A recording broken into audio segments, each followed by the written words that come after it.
All right, everybody, here we go. The final episode for 2021, which is kind of shocking to me because at some point during the year, I completely lost track of time, and it seemed like it accelerated.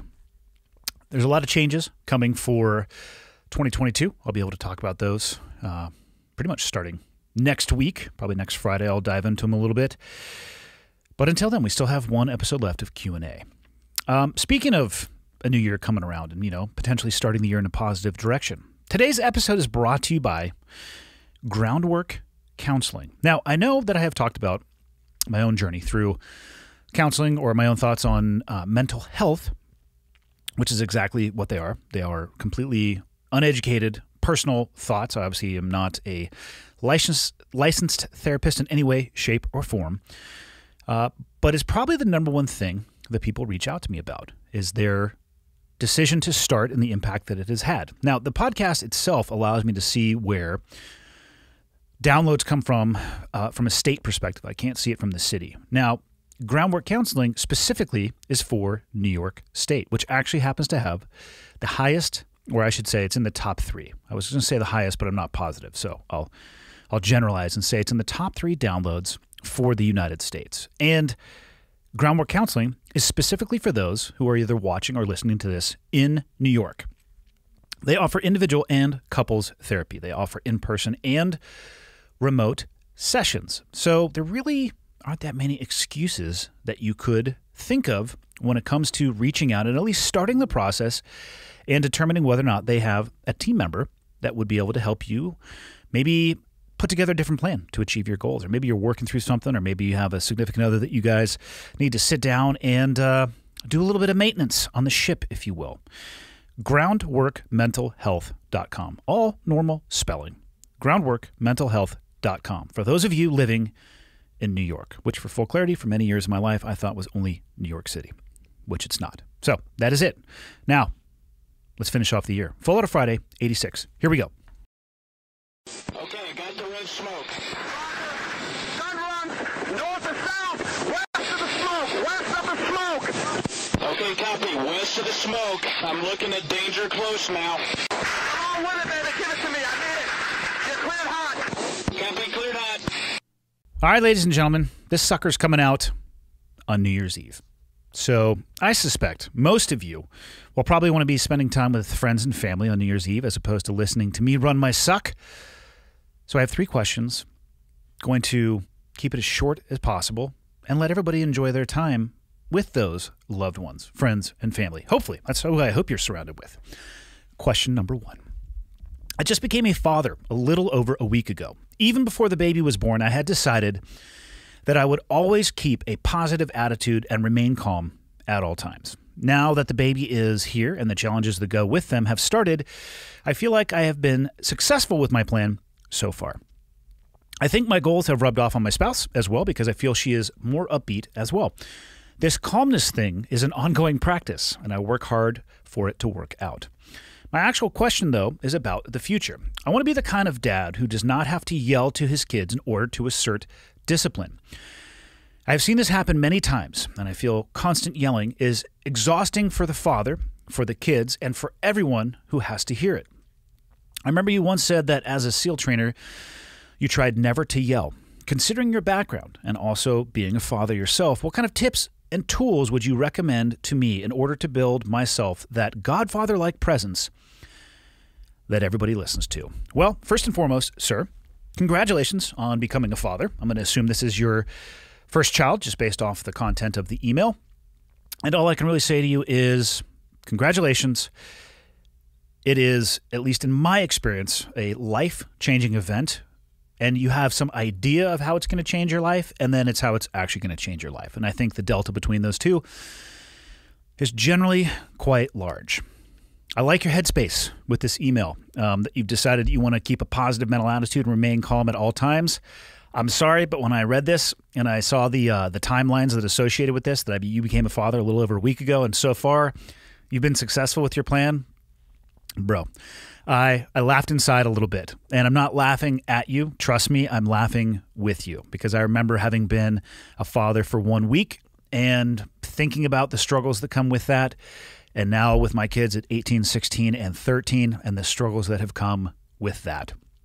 Because if I could trade the struggles and challenges that they have at 1 week old for the struggles and challenges as they grow and spread their wings and develop into young men and women and figure out who they are and experiment and make mistakes, let me just tell you, I would trade diapers and ass wipes, 100 times over. And I think a lot of parents would as well. However, to get back to your email, I love the desire to have a positive attitude and remain calm at all times. And here's what I'm going to point out to you. And for anybody listening to this, both of those are choices. You have the choice to do that. I do not have a perfect record in having a positive attitude and always remaining calm at all times, especially with my kids. And that is completely on me. That's nothing that my kids are responsible for. They're responsible for their behavior and whatever they may do. But I'm completely and utterly responsible for how I respond to those things. And remembering that these two things are a choice, I think can at least orient you in the right direction or recalibrate you if you go maybe a little negative as opposed to being positive or a little, shall we say, uncalm at times. And it doesn't surprise me that your PMA, positive mental attitude, is rubbed off on your spouse. It's infectious. One of the most infectious qualities of a leader is maintaining control of their emotions and being able to be not emotionless, because I don't want anybody to be an emotionless or autonomous robot. I actually think emotions are one of the amazing things that human beings have the capacity for. But you have to maintain control of your emotions as opposed to allowing them to control you. And in environments that are critical, like my old job, if you were to see a leader become very emotionally involved with the problem, and let's say that they started to lose their cool a little bit, what happens is everybody around them also starts to lose their cool. If they start to yell, if they start to run, if they start to get frustrated, if they start to jump into a decision-making process without thinking it through and start making poor decisions, I've seen it time and time again where that behavior is replicated because everybody is watching you and they're listening to you and they're ready to mimic your behavior if you're in a leadership position, which of course being a parent is. Now, I'm not saying you necessarily have to lead your spouse, but you live with your spouse and they're paying attention to you, so those things can rub off. So it doesn't surprise me that it's rubbed off on her. I think that's an amazing thing. What I will add to that is postpartum, there may be some oscillations in attitude and emotional state from your wife. I can't even imagine the physical process of having carrying a baby to term having a baby and the postpartum aspects that come with that, let alone the endocrine aspect of that and the mental aspect of that. So again, this email is from a timing perspective. You have very little time under your belt. So if things shift a little bit, don't sweat it too much. Just imagine the change that her body went through getting up to the point of having birth and then how it may change after that. So continue along your path, though. Try to be the compass pointing at that true north of positivity and calmness. Now, for your question about the future, you want to be the kind of dad who doesn't have to yell at their kids in order to assert discipline. And I'm going to fall directly back on to something I hear Jocko say often when it comes to leadership styles. And this would be what I'm going to consider to be not very, but no, you know what? Actually, it is. It's a very negative leadership style. And I find it to only have success in the short term. And that is imposing your will on other people because you happen to be in a leadership position. Now, when your kids are young, they're going to basically do whatever it is that you tell them to do. And they're going to actually probably respond more to the tone of your voice and how you present yourself to them more than actually what's coming out of your mouth in their very young years before they have a grasp of the English language. And then later on, as they have that grasp of the English language, you'll be able to communicate at a deeper level. But the imposing behaviors due to your will is a long-term recipe for failure, especially if what you say and what you do as a parent or a leader is not commensurate with your actions. So I couldn't agree with you more. We've all seen the parent exhausted, a mother or a father, yelling at the kids who don't respond to it well, it turns into a meltdown or a breakdown for everybody. And guess who's completely guilty of that? That would be me. I have a completely imperfect track record when it comes to being a parent. I have my good moments. I have my bad moments. I try to have more good than bad, and that's for other people to rate and give their feedback on, as opposed to myself. I've had moments where I've lost my shit on my kids. I've had moments where I've lost my cool on my kids, and I hate those moments. I look back at them, and those are the moments that actually haunt me. And I do my best, A, to acknowledge them, and then B, make up for them and turn them into something that can be a lesson for everybody who was there and involved. I would say that maybe one of the first things you can do is recognize that you too, and everybody listening to this, is going to fail at some point. So whatever you do, do not put this expectation on yourself that you can't fail, won't fail, are never going to have a moment where you are less than the person you were describing to be in this email. Always aim for that, but also just realize that human beings are inherently by our nature imperfect. So it's going to become an issue of you doing the best that you can. I have found that the best thing that I can do for my kids is not to raise my voice, to prove a point, or to get their attention. But the actual best thing that I can do for my kids is to be the best version of myself humanly possible, to be available and open to have communication. And when I say that, I think the most critical portion of that is to listen when your kids are talking to you, as opposed to listen only so you can wait for your turn to talk, or to try to come over the top, or to maybe demean what your kids are trying to tell you, because what would they know, right? My kid's 10 years old. What the fuck can my kid possibly know?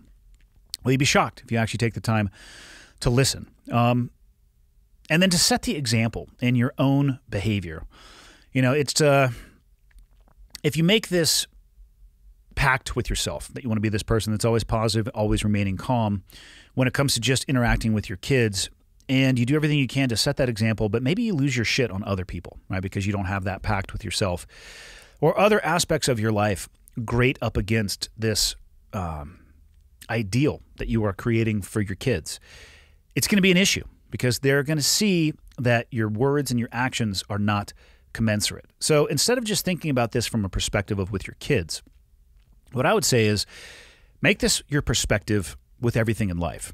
Now, I opened with talking about how positivity and remaining calm are a choice, because they are a choice. And then I also said right after that, I don't have a perfect track record with this, and neither will you. And that's why I went back to, perhaps not setting that expectation, but take this to a broader perspective. Because if you're only like this with your kids, but they see you acting in a different way with other people, you're going to have a gap there that's going to be jarring for them, especially as they get older. And what I have found with my kids as they get older is that unless they directly come to me with a question or an issue on a particular subject, I think the things that I say have less impact, but the things that I do have more impact. So it becomes about, again, setting that example. And this is a theme that I've talked about probably from the beginning of having this podcast of don't tell me what you're going to do. Show me what you're going to do. Don't promise me shit. Don't tell me that this is who you are and this is what you believe in. Just show me those things. Show me who you are. Show me who you believe in.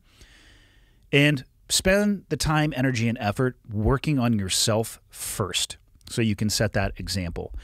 And that's the best advice that I can give you. Buds is it's a unique position because every one of the students that is there has volunteered multiple times. It's a selection and screening course. They're looking for an occupation. It's different than being a parent in many ways, and I guess similar in that position of authority. But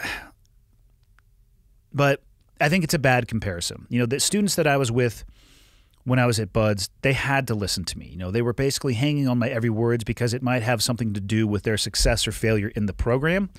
And I don't recommend creating that environment for any of your kids or for anybody's kids. So it's not a great example, but the reason I chose not to yell is based on my own personal experience when I was going through the program. The instructors that decided that they were going to yell at me or just were going to yell for any reason, or I think it's just in life in general, but this probably was built on, started in buds and then has kind of been this way for the rest of my life. But as soon as people start yelling, I really tune them out. So the louder they talk, the less I pay attention. And the inverse of that is true. I have found that the quieter people talk, the harder you have to listen. And the harder you're listening, the more likely it is that you might actually hear what they're saying. So I love your headspace. I wish you the best of luck. Maybe take this awesome ideal of positivity and calmness and apply it to everything in your life and be the best example that you can possibly be for your children. And when you fail, which you're going to, spoiler alert, don't let that define you, but also don't brush it underneath the table. I'm not saying you need to sit down with a 2-year-old and necessarily apologize to them for losing your cool, because that's probably going to go right over the top of their head. But as they get older and they have that processing ability, and when you encounter those failures, make it a learning point. Make it a place where you guys could come closer together as opposed to being pushed farther apart. And that's the best advice I can give you. Best of luck. Question number 2. I'm not even sure why I'm doing this, but here I am. I appreciate your perspective on many things, as it tends to align with my own. You've seen worse than what my life has had to offer, but I'm stuck in a dark place and I'm not sure how to get out of it. For some background, it's been a bitch of a decade and well beyond that, but I try not to dwell. I am in a rough spot. There have been a series of absolute what the fucks, and I've been spinning out. I'm a 38-year-old single mom of 4 for the last 14 years. Damn, that is gnarly, and congratulations to you for being able to do that. My little brother passed away 4 days after my 30th birthday, after a 2-year fight with an extremely rare cancer, and it crushed me. Less than a year later, my kid's dad committed suicide. He was bipolar. I had left him several years before because the physical abuse, concussions, bone damage to my jaw, etc., and mental Jenga was unbearable. He would have eventually killed me. He was both my best friend and my worst enemy. I don't even know how to describe the mindfuck that all of that was. But his death hit me harder than I'd ever imagined it could. My oldest kid, a daughter that is almost 20, who struggled in some ways before all of this, completely went off the rails. I tried everything to get her help. She was diagnosed with borderline personality disorder and conduct disorder eventually, but nothing I tried to do helped. Inpatient treatment, outpatient treatment, meds, nothing. She physically and emotionally abused my entire household, up to and including CPS involvement and an episode where she almost killed the family cat.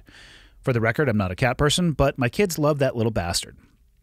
In any event, I am no longer in contact with her because I don't have the fortitude to handle all of it anymore. I miss my little girl, but my little girl isn't the same person anymore. And after all of that, in November of 2019, my younger daughter, 16 at the time, was raped. It's been a nightmare. She's adrift, to say the least. She's getting help, but it's slow going. I'd love to tell you that I handled all of this with strength and grace, but I didn't. I did my best to booze and recreationally drug my way through parts of it. It comes in waves, you know.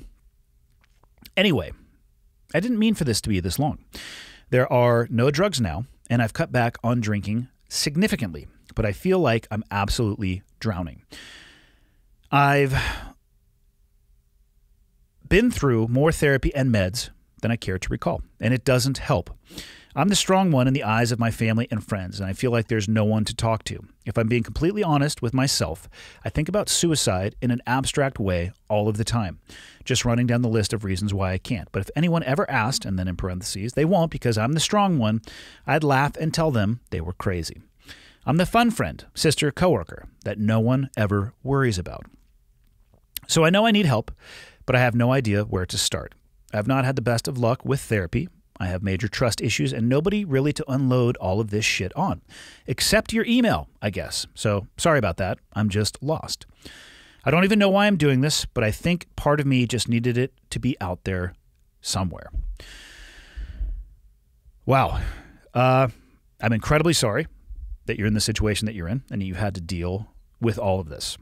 My first thought when reading this is that you actually have identified exactly what it is that I think that you should do or that I think that you would benefit from. And that is actually reach out to somebody. You said it here in your issue. in your email. You know you need help, but you have no idea where to start. And I'm going to go jump back up one paragraph here. Being the strong one, because you're the fun sister, coworker that no one ever worries about. Being the strong one. I think I might have actually fallen into that category, at least in my own head, myself at previous times in my life. And let me tell you what that feels like. It feels like shit because it feels like you are alone.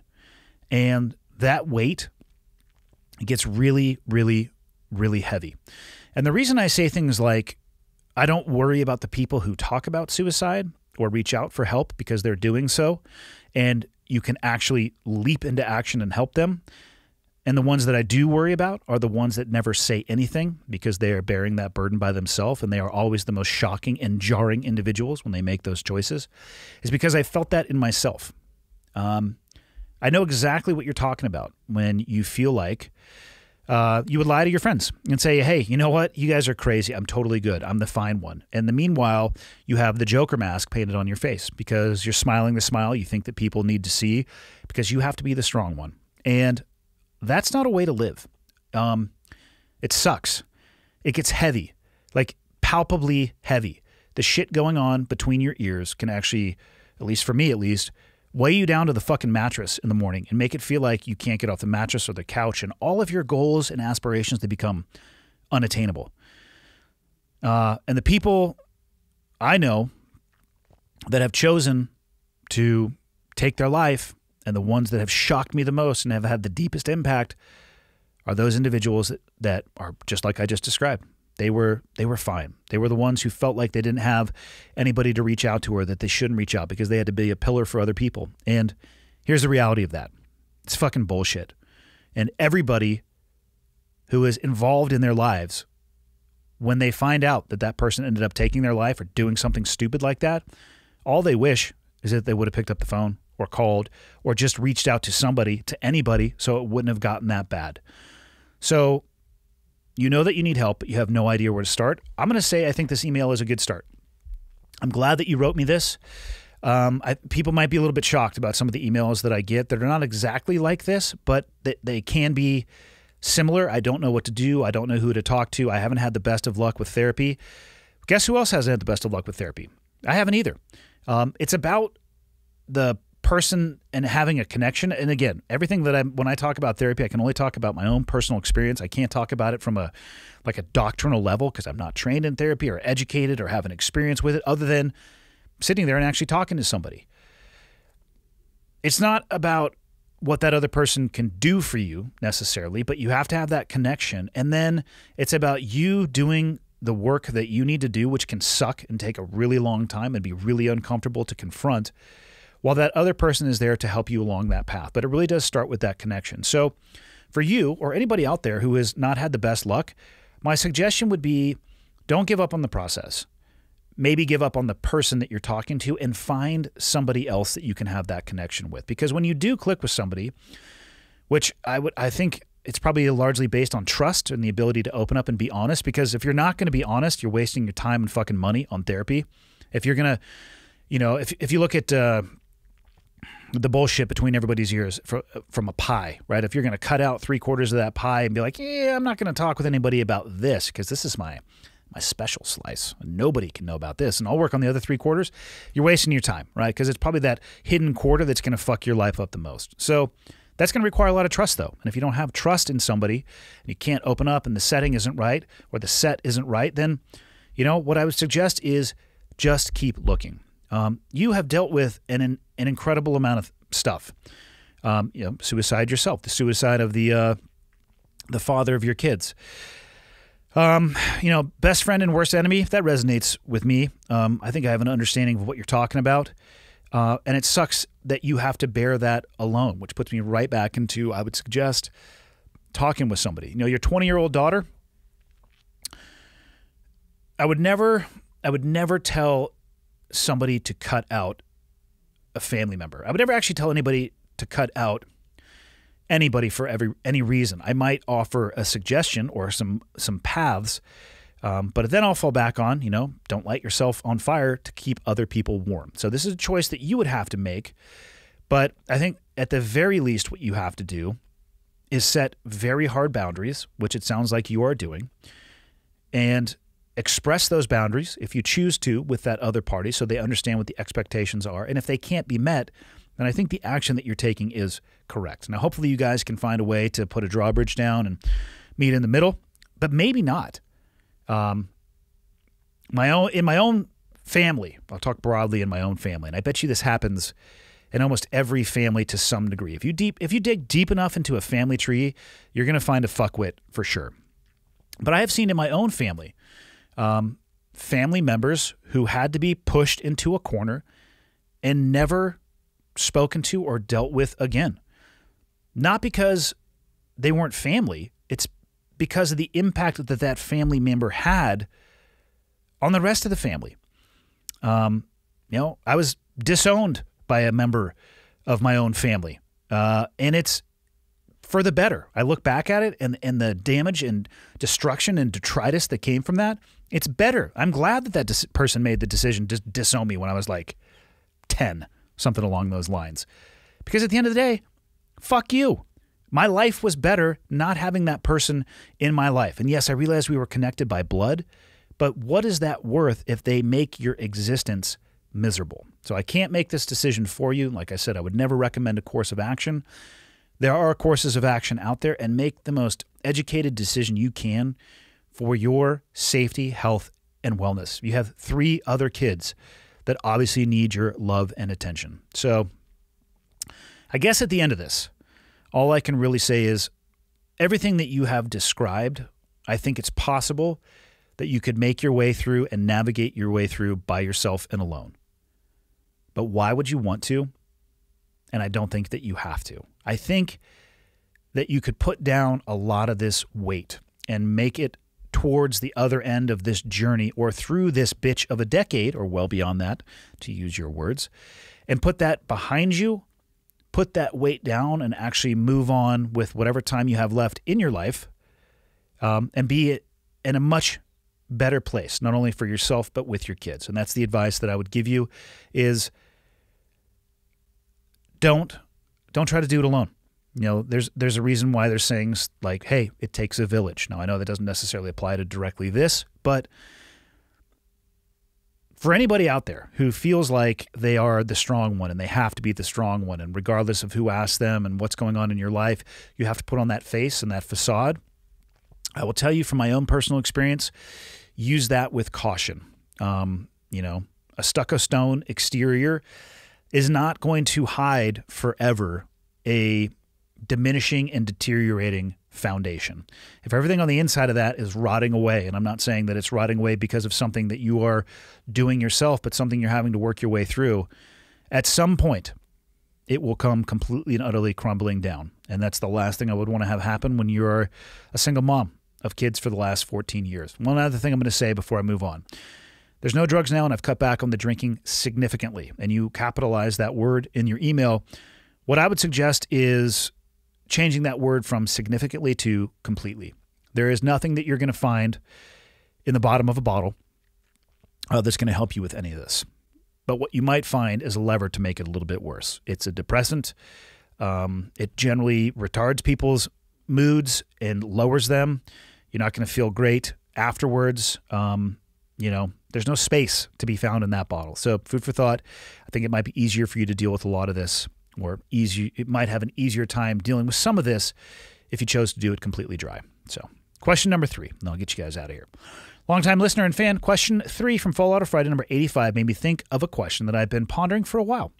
I'd appreciate your perspective on this topic if it comes up on your weekly question list.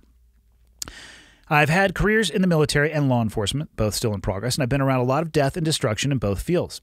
I've deployed a couple times, and I've been in some interesting situations as a cop. My kids know a lot of the fun things I've done in my careers, but I've never actually talked to them about the grim stuff.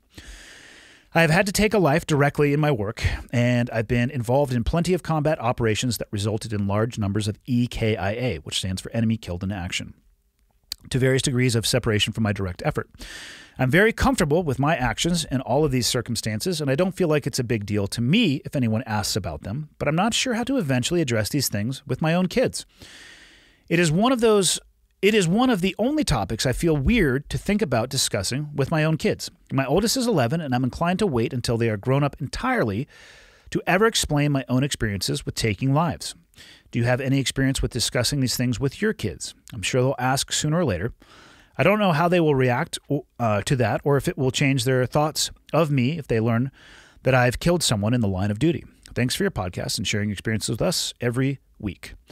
This is an interesting question, and I'm thinking back on this. I don't know if my kids have asked me directly, but the piece of advice that I would give you is don't bring it up until they do.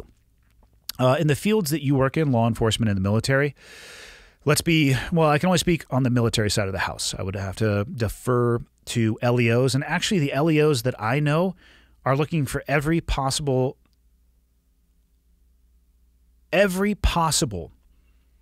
opportunity to not take a life. I actually don't know of any law enforcement officers that I know personally that are out there looking for reasons to take a life. It's, in my opinion, a life-saving occupation, as opposed to in the military, where taking a life, if we're being totally honest about the military, it is a metric that, in my personal opinion, is ridiculous, but it does exist. There's a line in the sand, and there are those that have, and there are those that had not, especially in professions that are designed, trained, equipped, and deployed to engage in combat operations, which is actually the vast minority of military occupations.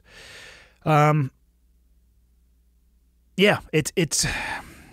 means something in the military. And like I said, I think it's a ridiculous metric because there will be entire generations, and I'm happy for this, that never are put into a position where they have to make that choice. And for clarity, the choice in and of itself is oftentimes made in a very time-compressed environment with limited information, and you do the best that you can. And you have the rest of your life to try to work your way through the gravity of that decision. And people ask me this occasionally. It's usually adults.